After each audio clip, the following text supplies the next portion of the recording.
Hello student, स्वागत है आप सभी का हमारे यूट्यूब चैनल काव्या इंस्टीट्यूट पर। तो दोस्तों, आज हम एक नया लेक्चर स्टार्ट करेंगे, नया टॉपिक। यानी कि कल हमने वन डायमेंशन मोशन को समाप्त किया था। आज हम क्या करेंगे, टू डायमेंशन मोशन। यानी कि टू डायमेंशन बोले तो द्विविमीय गति। क्या?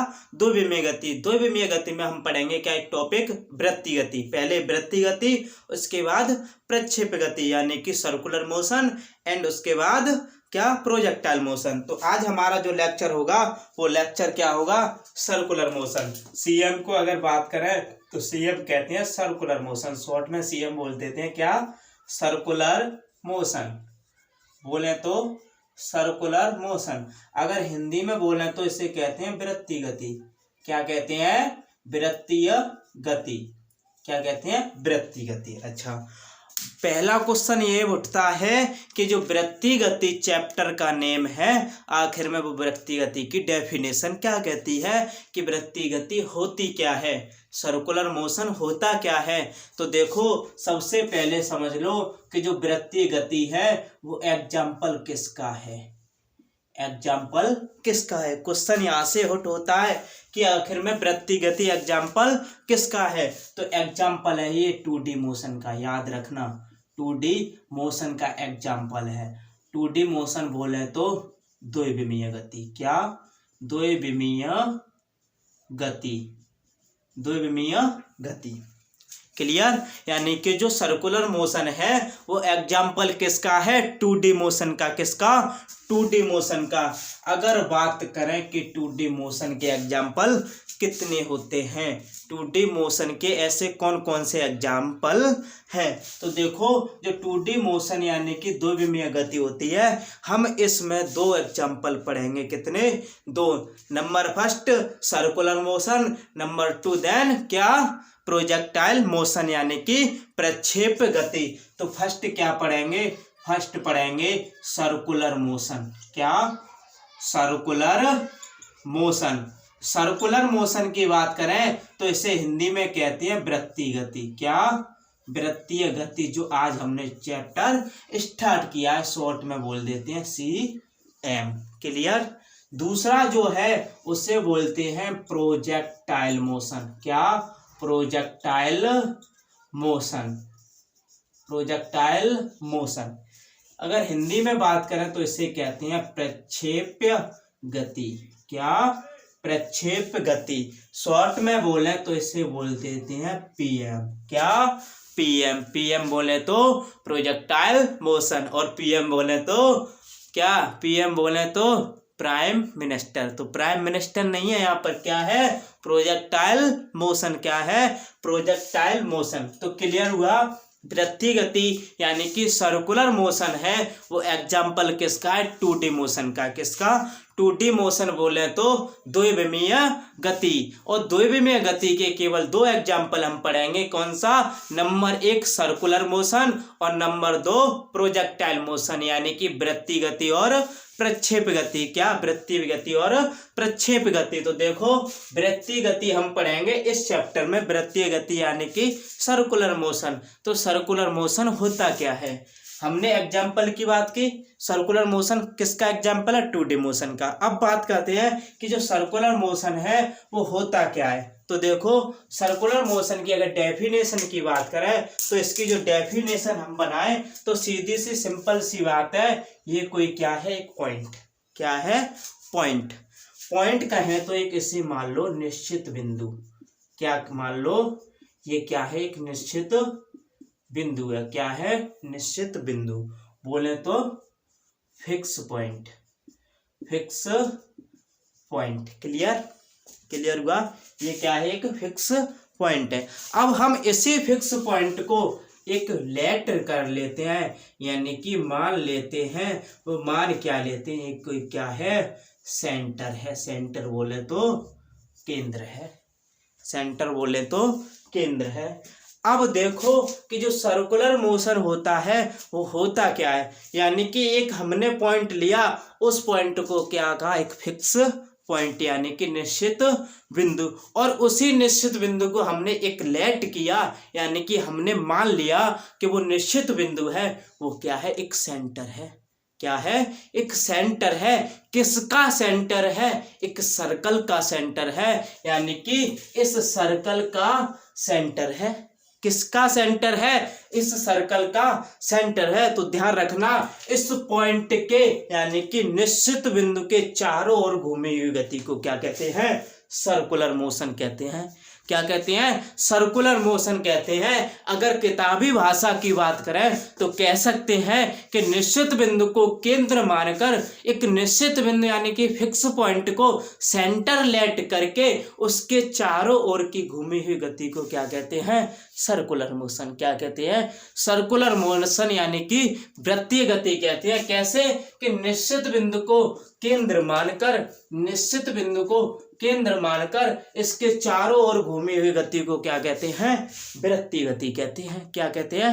वृत्तीय गति। तो उम्मीद करता हूं आपको वृत्तीय गति यानी कि सर्कुलर मोशन क्लियर हो गया होगा कि आखिर में सर्कुलर मोशन होता क्या है और एग्जाम्पल किसका है। अगर ये एग्जाम्पल 2D मोशन का है तो 2D मोशन होती क्या है? 2D मोशन होती क्या है और 2D मोशन के कितने एग्जाम्पल हम पढ़ेंगे? तो केवल कितने पढ़ेंगे? 2। कितने पढ़ेंगे? 2। कौन सा? नंबर 1 सर्कुलर मोशन और नंबर 2 प्रोजेक्टाइल मोशन, वृत्तीय गति और प्रक्षेप गति।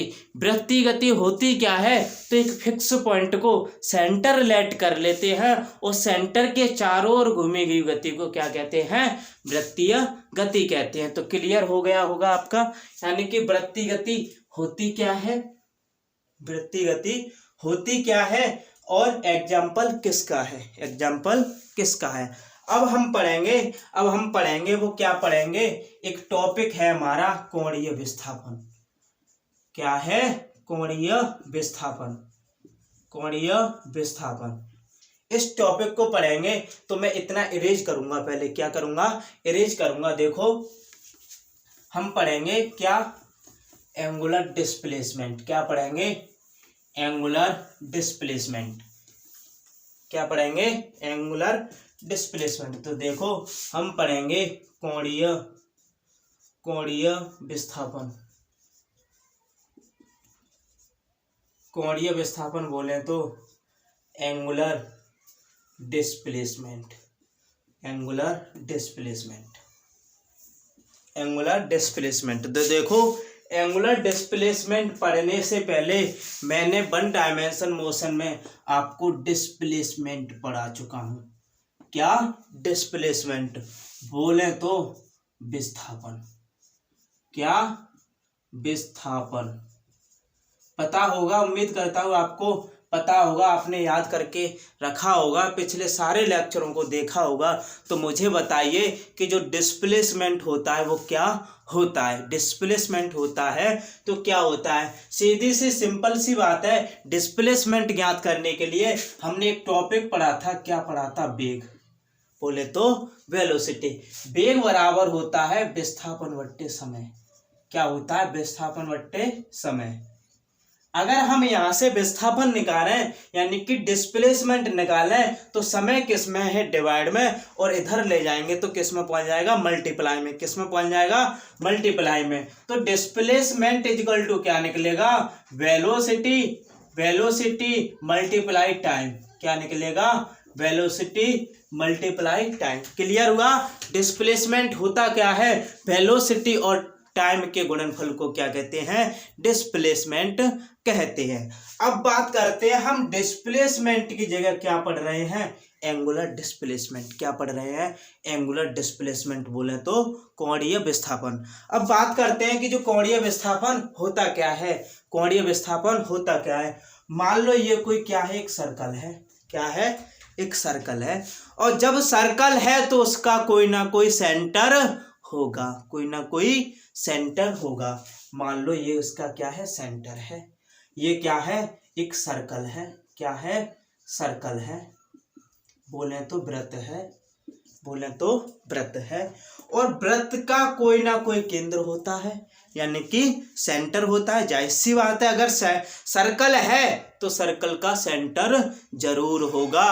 तो ये सर्कल का क्या है? ये सर्कल का एक सेंटर है। क्या है? सेंटर बोले तो केंद्र है। सेंटर बोले तो केंद्र है।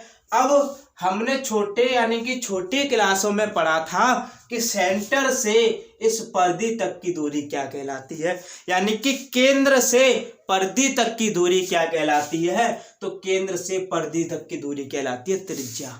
क्या कहलाती है? त्रिज्या। यानी कि सेंटर से और परिधि तक की दूरी जो कहलाती है उसे हम कहते हैं क्या? त्रिज्या। क्या कहते हैं? त्रिज्या। यानी कि सेंटर से परिधि तक की दूरी को क्या कहते हैं? त्रिज्या। बोले तो रेडियस। बोले तो रेडियस। क्या बोले तो? रेडियस। अब देखो, मान लो ये त्रिज्या है, कोई ना कोई कोण पर झुकी है, जिसे हम मान लेते हैं डेल थीटा। क्या मान लेते हैं? Del theta. अब देखो, इस परिधि इतनी इतनी घिरी हुई है और ये परिधि क्या है? मान लो एस है। क्या है? एस है, जिसे हम कहते हैं डिस्प्लेसमेंट। मान लो क्या? डिस्प्लेसमेंट मान लो। तो देखो, जो अब हम इसकी डेफिनेशन बनाएं तो परिधि इक्वल टू त्रिज्या मल्टीप्लाई कोण। परिधि इक्वल टू त्रिज्या मल्टीप्लाई कोण बन गया एंगुलर डिस्प्लेसमेंट। यानी कि एंगुलर डिस्प्लेसमेंट त्रिज्या गुणा कोण। त्रिज्या गुणा कोण। अब देखो, एंगुलर डिस्प्लेसमेंट क्लियर हुआ कि होता क्या है। उम्मीद करता हूं कि आपको समझ में आया होगा। अब बात करते हैं कि जो एंगुलर डिस्प्लेसमेंट की यूनिट होती है, एंगुलर डिस्प्लेसमेंट की यूनिट होती है, वो होती क्या है। अगर हम इसकी यूनिट की बात करें, यूनिट बोले तो मात्रक। यूनिट बोले तो मात्रक। यूनिट बोले तो मात्रक क्या होता है, यानी कि जो एंगुलर डिस्प्लेसमेंट है उसकी यूनिट क्या होती है। तो देखो, इसकी यूनिट होती है रेडियन। क्या होती है? रेडियन। बोले तो RAD। RAD। अब यहाँ से एक मोस्ट इंपोर्टेंट क्वेश्चन बनता है कि ये क्वेश्चन क्या बनता है, जो एंगुलर डिस्प्लेसमेंट यानी कि कोणीय विस्थापन की यूनिट है रेडियन, और रेडियन यूनिट होती है कोण की। किसकी? कोण की। बोले तो एंगल। बोले तो एंगल। अब ध्यान रखना, जो कोण होता है उसकी यूनिट तो होती है, वो यूनिट क्या होती है? रेडियन। क्या होती है? रेडियन। और रेडियन यूनिट होती है तो उसका डायमेंशन फॉर्मूला क्या होता है। तो ध्यान रखना मेरे दोस्तों, जो कोण होता है यानी कि एंगल होता है, उसका कोई डायमेंशन फॉर्मूला नहीं होता, क्योंकि ये राशि कैसी होती है? विमाहीन होती है। कैसी होती है? विमाहीन होती है। क्यों होती है? क्यों? इसका जो यूनिट होता है वो क्या है? एक रेडियन, जो एक क्या है? संख्या। जो क्या है? एक संख्या। और मैंने तुम्हें फर्स्ट लेक्चर यानी कि यूनिट और डायमेंशन में पढ़ाया था, एक संख्या और एक अनुपात का कोई यूनिट और डायमेंशन नहीं होता। अगर यूनिट होगा तो उसका कोई डायमेंशन फॉर्मूला नहीं होगा। तो दोस्तों, सेम इसकी जो यूनिट होती है वो क्या होती है? रेडियन। क्या होती है? रेडियन। तो ध्यान रखना, जो एंगुलर डिस्प्लेसमेंट है उसका अगर डायमेंशन फॉर्मूला पूछे, बोले तो विमा। क्या? विमा बराबर पूछे तो लिख देना इसकी कोई विमा नहीं होती, क्योंकि ये कैसी राशि है? विमाहीन राशि है। कैसी राशि है? विमाहीन राशि है। तो यहाँ से जो नोट पॉइंट बनता है वो बनता है कि जो कोण होता है और जो कोणीय विस्थापन होता है, कोण और कोणीय विस्थापन होता है, उसकी यूनिट तो होती है बट डायमेंशन फॉर्मूला नहीं होता। यूनिट तो होती है बट डायमेंशन फॉर्मूला नहीं होता। क्यों नहीं होता? क्योंकि इसकी यूनिट होती है रेडियन, और रेडियन क्या है? एक संख्या है। रेडियन क्या है? एक संख्या है, और संख्या का कोई डायमेंशन फॉर्मूला नहीं होता। अब बात करें कि अगला क्वेश्चन क्या बनेगा। अगला क्वेश्चन बनेगा कि जो एंगुलर डिस्प्लेसमेंट है वो राशि कैसी है। एंगुलर डिस्प्लेसमेंट है तो वो राशि कैसी है। राशि है तो वो कैसी है। तो ध्यान रखना, एंगुलर डिस्प्लेसमेंट की अगर बात करें तो राशि कैसी है? सदिश राशि। कैसी है? सदिश राशि। बोले तो सदिश राशि में भी कौन सी राशि है? सदिश राशि है। तो क्यों है? और सदिश राशि में कौन सी राशि है? तो याद रखना, सदिश राशि में ये राशि है अक्षीय सदिश। क्या है? अक्षीय सदिश। बोले तो अक्षिल वेक्टर। क्या? अक्षिल वेक्टर। क्या होती है? अक्षिल वेक्टर। अगर बात करें अक्षर वेक्टर की बात करें, अगर इसकी एंगुलर डिस्प्लेसमेंट की बात करें तो इसकी डायरेक्शन कैसी होगी, इसकी डायरेक्शन कैसी होगी। तो इसकी जो डायरेक्शन होती है वो दो कंडीशन में होती है। इसकी जो डायरेक्शन होती है वो दो कंडीशन में होती है। और कंडीशन कौन सी होती है? कंडीशन एक होती है एंटी क्लॉकवाइज, एक कंडीशन होती है कि एंटी क्लॉकवाइज, और दूसरी कंडीशन होती है कि क्लॉकवाइज। यानी कि एंटी क्लॉकवाइज की बात करें तो इसे हिंदी में कहते हैं वामावर्त, और क्लॉकवाइज की बात करें तो इसे हिंदी में कहते हैं दक्षिणावर्त। क्या कहते हैं? हिंदी में एंटी क्लॉकवाइज को कहते हैं वामावर्त और क्लॉकवाइज को कहते हैं दक्षिणावर्त। अब बात करते हैं जो एंगुलर डिस्प्लेसमेंट होता है उसकी एंटी क्लॉकवाइज में डायरेक्शन किधर होगी और क्लॉकवाइज में डायरेक्शन किधर होगी। तो इसको समझने के लिए मान लो कि अगर एंटी क्लॉकवाइज लें, क्या एंटी क्लॉकवाइज लें, बोले तो वामावर्त लें, कैसा लें, बोले तो वामावर्त लें। मान लो ये कोई सर्कल है, अगर एंटी क्लॉकवाइज लेंगे, एंटी क्लॉकवाइज बोलने का मतलब है कि घड़ी की विपरीत दिशा में, किसमें, घड़ी की विपरीत दिशा में अगर बात करें तो मान लो ये क्या है, एक एंटी क्लॉकवाइज है। क्या है? एंटी क्लॉकवाइज है। तो एंटी क्लॉकवाइज में आपको डायरेक्शन दिखाई दे रही होगी कि किधर की ओर है, ऊपर की ओर। किधर की ओर? ऊपर की ओर। अगर ऐसे ना देखे तुम बोल सकते हैं एंटी क्लॉकवाइज इधर ही तो होगा, एंटी क्लॉकवाइज अंगूठा किधर जा रहा है, ऊपर की ओर, यानी इसकी डायरेक्शन किधर होगी, ऊपर की ओर। अगर हम इसी के अपोजिट बात करें क्लॉकवाइज की, क्लॉकवाइज बोलें तो घड़ी की दिशा, क्लॉकवाइज बोलें तो घड़ी की दिशा, अंगूठा किधर जा रहा है, नीचे की ओर। क्लियर हुआ? एंटी क्लॉकवाइज में अंगूठा ऊपर की ओर और क्लॉकवाइज में अंगूठा नीचे की ओर। तो जो क्लॉकवाइज की डायरेक्शन होगी, क्लॉकवाइज की जो डायरेक्शन होगी बोले तो उसकी नीचे की ओर, नीचे की ओर। दोनों क्वेश्चन आपको क्लियर हो गए होंगे कि क्लॉकवाइज और एंटी क्लॉकवाइज में जो डायरेक्शन होती है वो किधर होती है, एंटी क्लॉकवाइज में ऊपर की ओर और क्लॉकवाइज में नीचे की ओर। किसकी डायरेक्शन? कोणीय विस्थापन यानी कि एंगुलर डिस्प्लेसमेंट की। तो उम्मीद करता हूं एंगुलर डिस्प्लेसमेंट जो टॉपिक है आपको समझ में आया होगा कि होता क्या है। एंगुलर डिस्प्लेसमेंट से पढ़ने से पहले हमें क्या पता होना चाहिए, डिस्प्लेसमेंट। और डिस्प्लेसमेंट आपको मैं वन डायमेंशन मोशन में पढ़ा चुका हूं कि डिस्प्लेसमेंट बराबर होता है वेलोसिटी इनटू समय। और जब वेलोसिटी इनटू समय होता है तो कोणीय विस्थापन यानी कि एंगुलर डिस्प्लेसमेंट बराबर क्या होगा।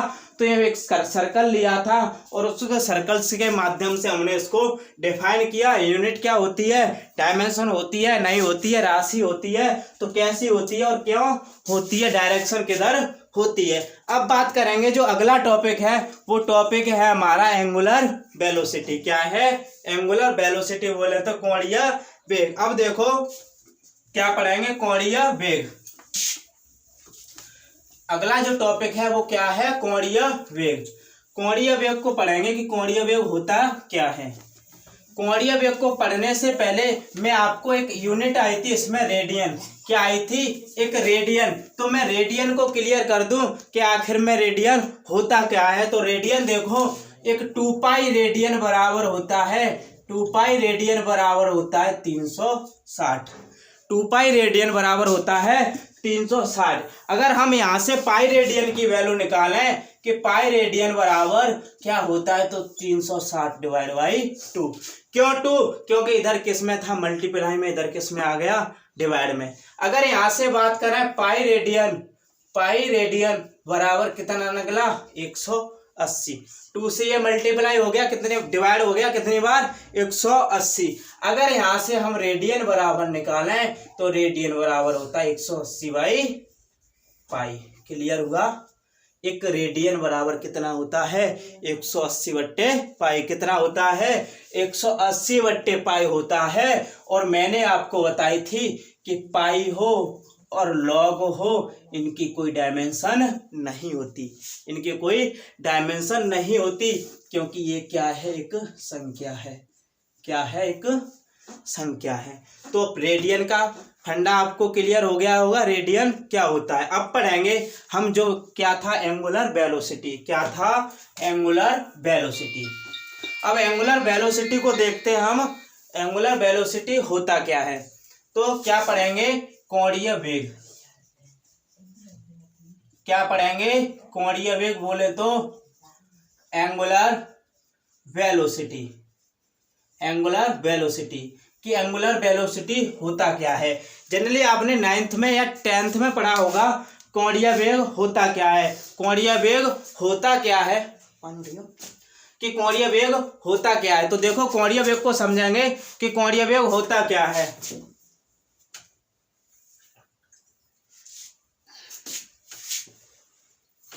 देखो कोणीय वेग से पहले हमें क्या होना चाहिए, वेलोसिटी क्या होता है। यानी कि कोणीय वेग पढ़ने से पहले हमें वेग क्लियर होना चाहिए कि वेग होता क्या है। तो देखो वेलोसिटी बराबर मैंने आपको पढ़ाया था क्या होता है, विस्थापन बट्टे टाइम।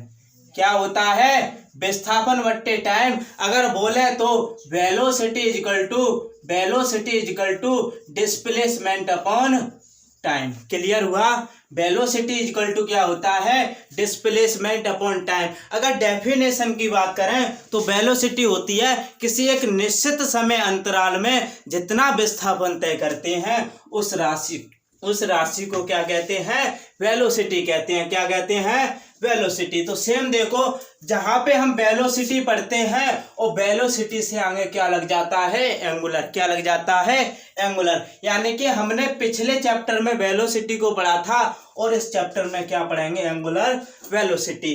तो वेलोसिटी के नाम से पहले क्या लग रहा है, एंगुलर। क्या लग रहा है, एंगुलर। तो सेम इससे पहले क्या लगा देंगे, एंगुलर। क्या लगा देंगे, एंगुलर। देखो कि जो कोणीय वेग बोले तो एंगुलर वेलोसिटी।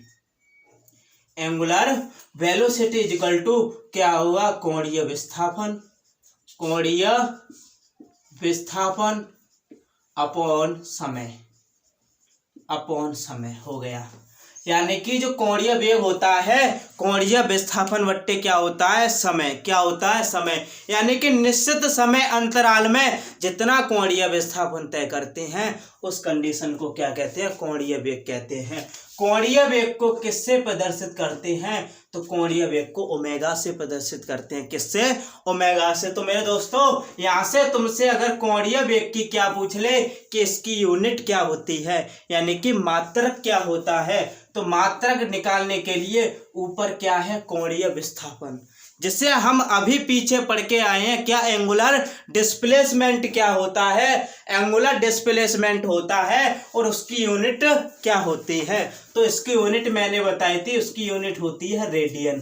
क्या होती है, रेडियन। बोले तो सिंबल होता है RAD। और नीचे क्या है, समय की यूनिट होती है सेकंड। क्यों होती है सेकंड, क्योंकि मैंने first lecture unit and dimension में आपको फंडामेंटल क्वांटिटी यानी बोले तो मूल राशियां पढ़ाई थी। क्या पढ़ाई थी, मूल राशियां। और मूल राशियां कितने प्रकार की थी, 7 प्रकार की थी। और 7 प्रकार की राशियों में से एक समय यूनिट थी जिसे कहते हैं फंडामेंटल क्वांटिटी। और समय की जो यूनिट थी वो यूनिट क्या थी, वो यूनिट थी सेकंड। क्या थी, सेकंड। अब हमने यूनिट को तो देख लिया, यूनिट के माध्यम से हम इसका डायमेंशन फॉर्मूला भी निकाल सकते हैं। क्या, डायमेंशन फॉर्मूला। तो देखो ऊपर क्या है, रेडियन। किसका मात्रक है, कोणीय विस्थापन। और रेडियन किसका होता है, कोण का। इसकी कोई यूनिट नहीं होती। तो लिख सकते हैं m0 L0 T⁻0। नीचे क्या है, सेकंड। किसकी यूनिट, समय की। किसकी यूनिट, समय की। तो समय के लिए यानी कि T1। जब नीचे पावर प्लस की है तो ऊपर किसकी होगी, माइनस की। किसकी होगी, माइनस की। तो ऊपर ले जाके m0 L0 T⁻⁻1 क्या होगी, -1। ध्यान रखना ऐसे ना दे के आपको केवल इतना दे सकता है, -T1। कितना, -T1। तो उम्मीद करता हूं कि आपको डेफिनेशन क्लियर हुई, यूनिट क्लियर हुआ और डायमेंशन फॉर्मूला क्लियर हुआ। अब बात करते हैं कि इसकी राशि कैसी होती है। जो राशि होती है वो होती है सदिश राशि। कैसी होती है, सदिश राशि, और सदिश राशि में भी ये राशि होती है अक्षीय सदिश। कैसी, अक्षीय सदिश। बोले तो अक्षिल वेक्टर। क्या, अक्षिल वेक्टर। अक्षिल वेक्टर क्यों होता है, क्योंकि इसकी जो डायरेक्शन होती है, बोले तो दिशा, बोले तो दिशा, जो दिशा होती है वो कोणीय विस्थापन की दिशा होती है। क्या होती है, कोणीय विस्थापन की दिशा होती है। जो कोणीय विस्थापन की दिशा होती थी वो दो कंडीशन में होती थी। Number 1 anti clockwise, anti clockwise, और नंबर 2 क्या थी, क्लॉकवाइज। क्या थी, क्लॉकवाइज। बोले तो दक्षिणावर्त, बोले तो दक्षिणावर्त, और इसे बोले तो वामावर्त।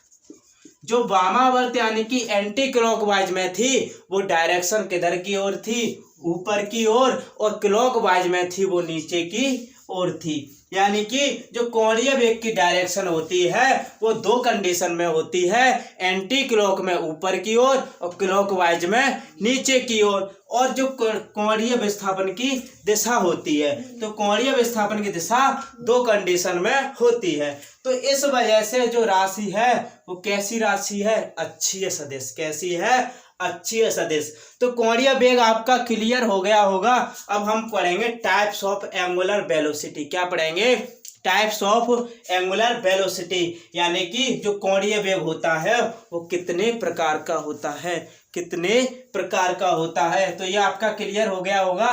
तो देखो अब पढ़ेंगे हम एंगुलर वेलोसिटी के टाइप्स। क्या पढ़ेंगे, एंगुलर वेलोसिटी के टाइप्स। तो देखो एंगुलर जो वेलोसिटी होता है वो कितने टाइप्स का होता है। तो टाइप्स ऑफ एंगुलर वेलोसिटी क्या पढ़ेंगे, टाइप्स ऑफ एंगुलर वेलोसिटी। क्या, वेलोसिटी।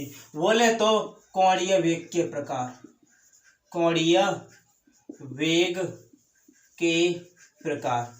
तो कोणीय वेग के प्रकार कितने होते हैं, कोणीय वेग के जो प्रकार होते हैं वो दो प्रकार के होते हैं। कितने प्रकार के, दो प्रकार के। नंबर 1 बोल सकते हैं औसत कोणीय वेग।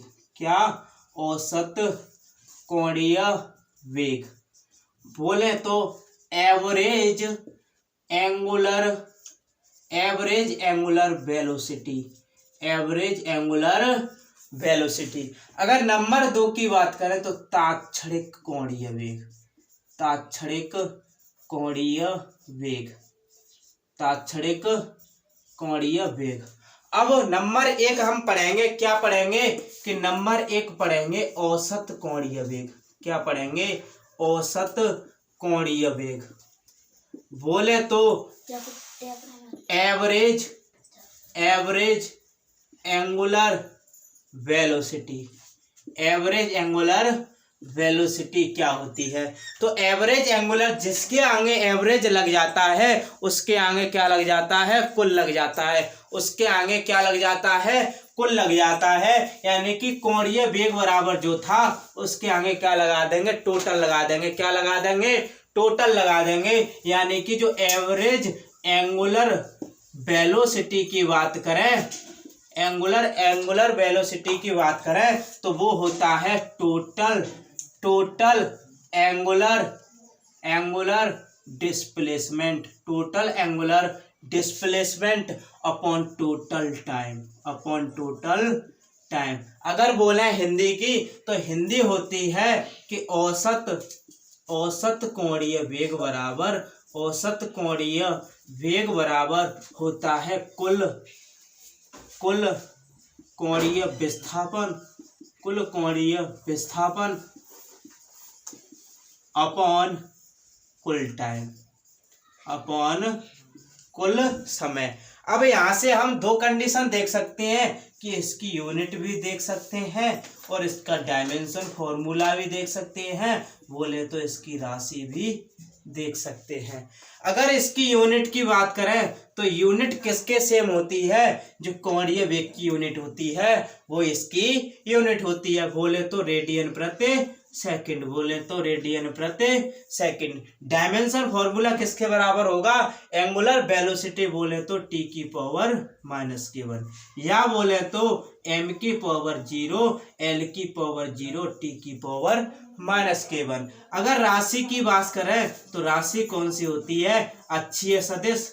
कौन सा, अक्षीय सदिश, बोले तो एक सदिश राशि। कैसी राशि, सदिश राशि। तो आपको जो औसत कोणीय वेग था वो क्लियर हो गया होगा। और दूसरा हम पढ़ेंगे कौन सा, तात्क्षणिक कोणीय वेग। तात्क्षणिक जो कोणीय वेग होता है, नंबर 2 जो होता है वो होता है तात्क्षणिक कोणीय वेग। क्या, तात्क्षणिक कोणीय वेग। तो जो तात्क्षणिक कोणीय वेग होता है वो वेग क्या होता है, तात्क्षणिक कोणीय वेग बराबर होता है कि किसी कण का, किसी भी कण का एक निश्चित समय पर जो वेग होता है उसे हम कहते हैं क्या, तात्क्षणिक कोणीय वेग। बोले तो एक विशेष समय पर, एक विशेष समय पर किसी भी कण का जो कोणीय वेग होता है उसे हम क्या कहते हैं, तात्क्षणिक कोणीय वेग कहते हैं। यानी कि लिख सकते हैं कि किसी भी कण का, किसी भी कण का एक निश्चित समय, यानी कि एक विशेष समय पर, एक विशेष समय पर जो कोण होता है, यानी कि जो कोणीय वेग होता है, उस वेग को क्या कहते हैं हम, उस वेग को कहते हैं तात्क्षणिक वेग। क्या कहते हैं, तात्क्षणिक वेग। अगर हम इसके फॉर्मूला की बात करें तो limit del t tends to 0 d del theta, यानी कि डेल ओमेगा बट्टे डेल टी, डेल ओमेगा बट्टे डेल टी। अगर हम डेल को उठाएंगे तो डी ओमेगा बट्टे डी टी, डी ओमेगा बट्टे डी टी। यानी कि दोनों टाइप्स आपको क्लियर हो गए होंगे कि कोणीय वेग, यानी कि कोणीय वेग के जो टाइप्स होते हैं वो कितने होते हैं, 2। यानी कि औसत कोणीय वेग, यानी कि एवरेज एंगुलर वेलोसिटी, और दूसरा होता है तात्क्षणिक वेलोसिटी। अगर हम इसकी बात करें तो एवरेज एंगुलर वेलोसिटी को हमने समझा और तात्क्षणिक कोणीय वेग को समझा। अब बात करते हैं, एक टॉपिक और बचता है, वो बचा रेखीय संवेग और कोणीय वेग में relation,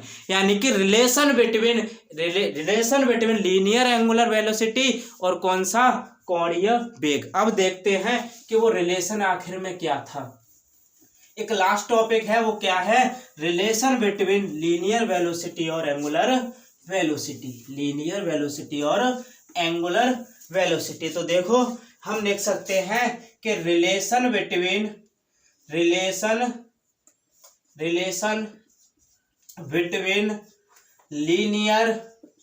linear velocity and angular velocity, बोले तो रेखीय वेग और कोणीय वेग में रिलेशन, कोणीय वेग में संबंध। क्या, संबंध। अब देखो कि जो रेखीय वेग होता है उसे v से प्रदर्शित करते हैं और जो कोणीय वेग होता है उसे ओमेगा से प्रदर्शित करते हैं। तो यानी कि v और ओमेगा में हमें क्या निकालना है, एक रिलेशन निकालना है कि आखिर में वो रिलेशन क्या होता है। तो मोस्ट इंपोर्टेंट कॉन्सेप्ट है तुम्हारा, वो रिलेशन होता है v इक्वल ओमेगा आर।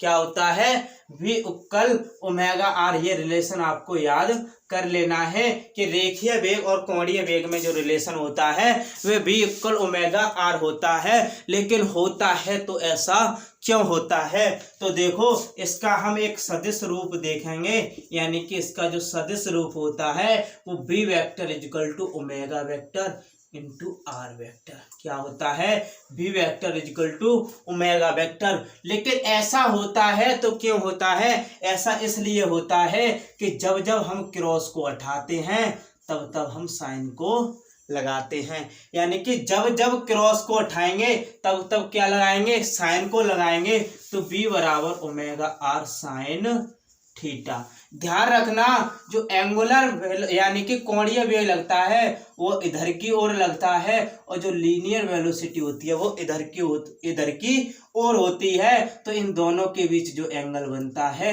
वो 90 अंश का बनता है। कितने का? 90 अंश का। जो थीटा की वैल्यू है वो कितने अंश है? 90 अंश। तो यहाँ पे हम रख देंगे v equal omega r sine 90। ध्यान रखना जो साइन 90 की वैल्यू होती है वो 1 होती है। कितनी होती है? 1। v बराबर ओमेगा आर मल्टीप्लाई 1, तो v बराबर ओमेगा आर। क्लियर हुआ? हैंस प्रूफ यानी कि इत सिद्धम। ऐसा होता है तो क्यों होता है? विद प्रूफ के साथ ऐसा होता है तो इसलिए होता है क्योंकि जो एंगुलर यानी कि कोणीय वेग है और लीनियर वेग के बीच जो एंगल बनता है वो 90 एंगल बनता है और 90 एंगल यहाँ पे पुट करेंगे तो साइन 90 का मान 1 होता है। तो जिससे v equal omega r formula निकल कर आएगा। तो आज के लिए इतना ही। मिलते हैं कल की वीडियो में जिसमें हम पढ़ेंगे कोणीय त्वरण यानी कि एंगुलर एक्सीलरेशन। क्या? Angular acceleration. तो आज के लिए इतना ही। मिलेंगे कल।